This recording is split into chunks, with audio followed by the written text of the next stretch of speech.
एक बार की बात है, एक चुड़ैल चाहती थी कि उसकी बेटी की शादी राजा से हो जाए। इसके लिए उसने चाल चली। जब रानी ने 2 सुनहरे बालों वाले जुड़वां बेटों को जन्म दिया तो चुड़ैल ने उन्हें 2 काले कुत्तों से बदल दिया और दोनों बच्चों को गोल्डफिश झील के पास जमीन में अलग अलग दफना दिया। राजा उस समय युद्ध पर था। जब उसे पता चला कि रानी ने 2 कुत्तों को जन्म दिया है तो वह बेहद दुखी हो गया। पहले से ही हार का सामना कर रहे राजा ने गुस्से में आकर आदेश दिया कि रानी और उन बच्चों को गोल्डफिश झील में फेंक दिया जाए। जैसे ही सैनिक गए, राजा को पछतावा हुआ, लेकिन तब तक देर हो चुकी थी। कुछ समय बाद चुड़ैल की बातों में आकर राजा ने उसकी बेटी से शादी कर ली। कई साल बीत गए और उसी झील के किनारे 2 सुनहरी नाशपाती के पेड़ उगाए। राजा हर गर्मियों में वहीं बैठकर सुकून पाता था, लेकिन चुड़ैल को यह पसंद नहीं आया। उसने बेटी से कहा कि राजा को बताए कि ये पेड़ दुर्भाग्य का संकेत हैं। राजा ने पेड़ों को कटवाकर 2 बिस्तर बनवा लिए।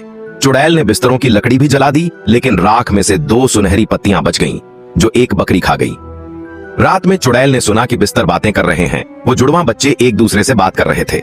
डर के मारे चुड़ैल ने राजा से कह दिया कि ये बिस्तर राजा और रानी के रिश्ते में दरार ला देंगे।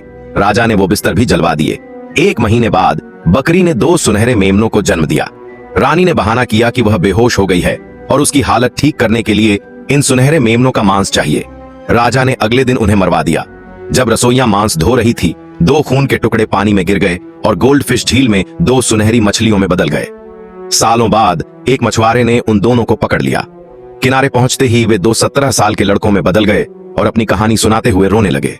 उन्होंने मछुआरे से कहा कि उन्हें राजा से मिलवाए और इनाम में उसे सोने से भरी थैली देंगे। जब चुड़ैल ने उन दोनों को देखा तो रोकने की कोशिश की, लेकिन राजा ने मिलने की इजाजत दी। लड़कों ने सारी सच्चाई बता दी कि वो ही असली राजकुमार हैं। चुड़ैल ने उन्हें कुत्तों से बदल दिया था और उनकी मां को भी झील में डलवा दिया। राजा ने झील से मछली को पकड़वाया जिसमें रानी जीवित थी। राजा को बहुत पछतावा हुआ कि उसने चुड़ैल की बातों में आकर इतने साल बर्बाद किए। सभी मंत्रियों ने तय किया कि चुड़ैल और उसकी बेटी को टुकड़ों में काटकर चारों कोनों की दीवारों पर लटका दिया जाए, उन्हें कभी दफनाया न जाए। हालांकि रानी ने माफी की गुहार लगाई, लेकिन राजा ने सजा नहीं बदली। मछुआरे को ढेर सारे सोने का इनाम मिला और राजा अपनी असली पत्नी और बेटों के साथ